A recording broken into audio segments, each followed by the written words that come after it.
ഈശോ മിശിഹായിക്ക് സ്തുതിയായിരിക്കട്ടെ. ഹല്ലേലൂയ. കുടുംബാംഗങ്ങളെ, നമ്മുടെ സ്വന്തങ്ങളെ, കുഞ്ഞുങ്ങളെ, ഹല്ലേലൂയ. സുഖമാണോ? പ്രിയമുള്ള സഹോദരങ്ങളെ, ഇന്ന് ഞാനൊരു ഫാമിലീനെ അഭിഷേകാനന്ദ സിസ്റ്റേഴ്സിൻ്റെ മോണസ്റ്റിക് കുർബാനയ്ക്ക് പോയപ്പോൾ ഒരു ഫാമിലി കണ്ടപ്പോൾ അവർ പറയുകയാണ്, ഞങ്ങൾക്ക് ടോക്കൊക്കെ വല്ലപ്പോഴും ഒക്കെ ആരെങ്കിലുമൊക്കെ അയച്ചൊക്കെയാണ് കിട്ടുന്നത്, അത് എപ്പോഴും കിട്ടാനായിട്ട് നേരിട്ട് കിട്ടാൻ എന്താ മാർഗ്ഗം എന്നുള്ളത്. അപ്പോൾ നിങ്ങളുടെ അനേകം പേരുടെ സംശയമായിരിക്കും അത്. നിങ്ങൾ കുറവിലങ്ങാട്ടുള്ള PDMൻ്റെ ഓഫീസിൽ ഫോൺ വിളിച്ച് നിങ്ങൾ നമ്പർ കൊടുത്താൽ നിങ്ങൾക്ക് നേരിട്ട് 5 മണിക്ക് വാട്സപ്പിൽ തന്നെ അത് കിട്ടും. അപ്പോൾ ഞാൻ പെട്ടെന്ന് തന്നെ ആഡ് ചെയ്ത് കൊടുത്തു. ഹല്ലേലൂയ. ഓരോന്ന് കാണുന്ന അപ്പോൾ തന്നെ നിങ്ങൾ പറഞ്ഞു പോയേക്കാൻ എളുപ്പമുണ്ടല്ലോ. കുഞ്ഞുങ്ങളെ, നിങ്ങൾക്ക് സുഖമാണോ? ഹല്ലേലൂയ.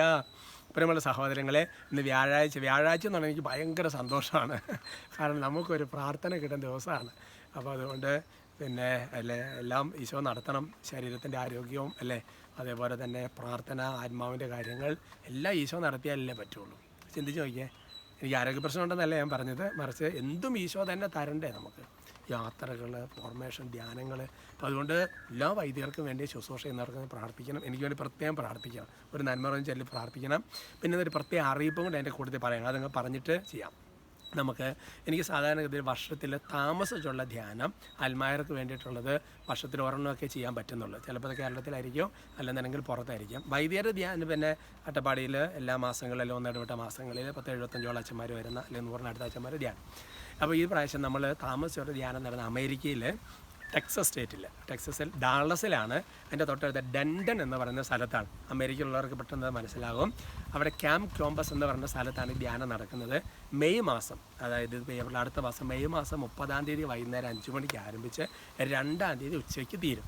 ഈ ധ്യാനത്തിൻ്റെ 2-3 പ്രത്യേകതകൾ നിങ്ങൾ മനസ്സിലാക്കണം. ഞങ്ങൾ പറഞ്ഞ അമേരിക്കയിലുള്ള എല്ലാവരും ക്ഷണിക്കുക, അടുത്തുള്ളവർ പ്രത്യേകിച്ച്, പിന്നെ പല സ്ഥലങ്ങളിൽ നിന്ന് വരണം. അതിനകത്ത് നമ്മൾ ഞാൻ ലീഡ് ചെയ്യുന്ന അൽമായരുടെ താമസമുള്ള ധ്യാനം, ഉദാഹരണത്തിലുള്ള ധ്യാനം മലയാളത്തിലാണ്.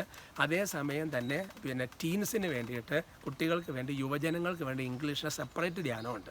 അപ്പോൾ ഒരേ സമയം കുടുംബം ഒരുമിച്ച് ധ്യാനത്തിൽ സംബന്ധിക്കാം. അത് ഇംഗ്ലീഷിലായിരിക്കും.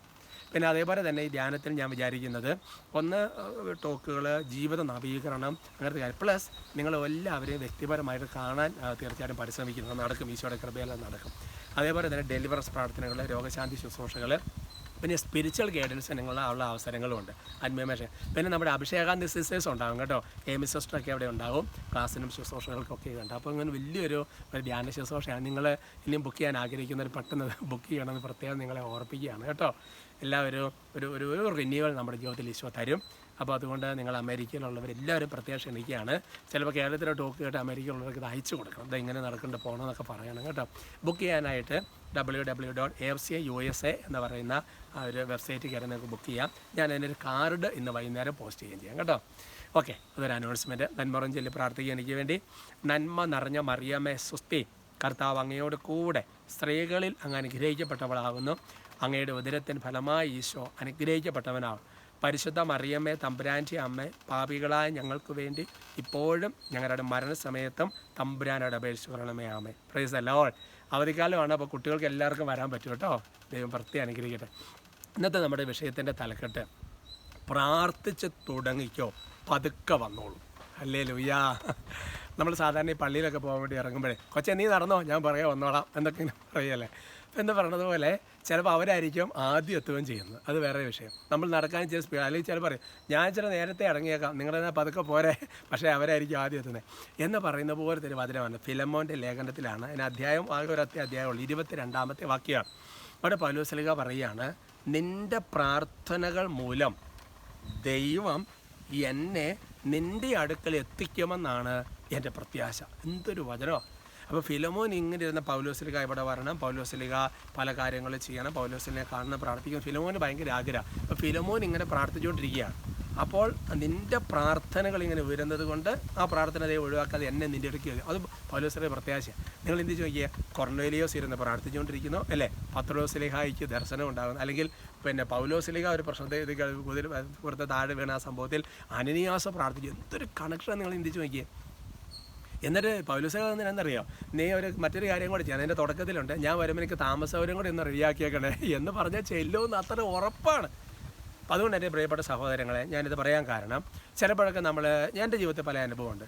അതായത് ചില ആത്മാക്കൾ ഒരിക്കലും കർത്താവിലേക്ക് വരികയല്ല എന്ന് വിചാരിച്ച് നമ്മൾ തള്ളിക്കളയരുത്. പ്രാർത്ഥിച്ച് തുടങ്ങിക്കോ, പതുക്കെ വരും. അങ്ങനെ ഒരുപാട് അനുഭവമുണ്ട്. ഞാൻ ഓർക്കുകയാണ്, ഞാനൊരു ടെസ്റ്റിമണി തന്നെ ഒരിക്കൽ പിന്നെ സാക്ഷ്യപ്പെടുത്തുക. അപ്പനൊരിക്കലും ധ്യാനം കൂടുക, പ്രാർത്ഥിക്കുക, പള്ളിയിൽ പോകുക, സംസാരിക്കുകയൊന്നുമില്ല. മകൻ വന്ന് ധ്യാനം കൂടി. ശരിക്കും പറഞ്ഞിട്ടല്ലോ, അധികം താമസിയാതെ ഈ മകനൊരു പ്രത്യേക പ്രാർത്ഥന ആരംഭിച്ചു. അപ്പൻ പതുക്കെ ദേവാലയത്തിലേക്ക് വന്ന് കൂതാശകളെല്ലാം സ്വീകരിച്ചു, കർത്താവിൻ്റെ അടുത്ത് യാത്രയെ എന്ന് പറയുന്നത് പോലെ തന്നെ. ഇപ്പം നോക്കിയാൽ പ്രാർത്ഥിച്ച് തുടങ്ങിക്ക് പതുക്കെ വന്നോളൂ. ഇപ്പോൾ ഒരു പക്ഷേ ഒരു ആത്മീയ കാര്യത്തിന് താല്പര്യമില്ലാത്ത പല വ്യക്തികളുണ്ടാവും. നിങ്ങളൊന്ന് ഇങ്ങനെ പ്രാർത്ഥിക്കുകയെന്നുണ്ടെങ്കിൽ വടവിട്ട് പിടിക്കുന്ന പോലെ തന്നെ ഇങ്ങനെ പ്രാർത്ഥിച്ചു. പതുക്കെ വന്നോളും.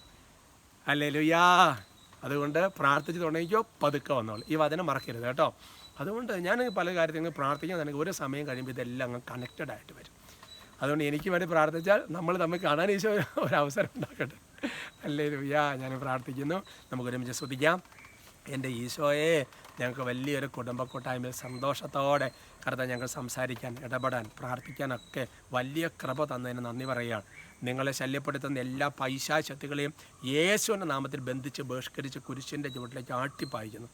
കർത്താവായ ദൈവമേ, പ്രത്യാശ കൈവിടാതെ പ്രാർത്ഥിച്ച് ആത്മാക്കളെ ദേവാലയത്തിലേക്ക് എത്തുന്ന ശുശ്രൂഷിക്കേണ്ട ഇവരെല്ലാവരെയും അനുഗ്രഹിച്ച് അയക്കുന്നു. കർത്താവ് ദൈവൻ്റെ കുടുംബങ്ങളെ, കുഞ്ഞുങ്ങളെല്ലാം ആശീർവദിക്കുന്നു. അമേരിക്കയിൽ ഈ ധ്യാനങ്ങളിൽ സംബന്ധിക്കാൻ എല്ലാവർക്കും വഴികൾ തുറക്കപ്പെടട്ടെ എന്ന് പ്രാർത്ഥിക്കുന്നു. നിങ്ങളുടെ പ്രത്യേക നിയോഗങ്ങളെ ആശീർവദിക്കുന്നു. നിങ്ങളുടെ മക്കളെക്കുറിച്ചുള്ള സ്വപ്നങ്ങളും ആഗ്രഹങ്ങളും സമർപ്പിക്കുന്നു. ജീവിത പങ്കാളിയെക്കുറിച്ച്, മാതാപിതാക്കന്മാരെക്കുറിച്ച് നിങ്ങളുടെ പ്രാർത്ഥനകൾ സമർപ്പിക്കുന്നു.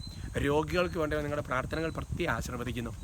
ഈശോയുടെ നാമത്താൽ, ഈശോയുടെ വചനത്താൽ, ഈശോയുടെ കുരിശിൻ്റെ അടയാളത്താൽ നിങ്ങളെ മുദ്രയിടുന്നു, വേർതിരിക്കുന്നു, ഇപ്പോഴും എപ്പോഴും എന്നേക്കും. ആമേൻ.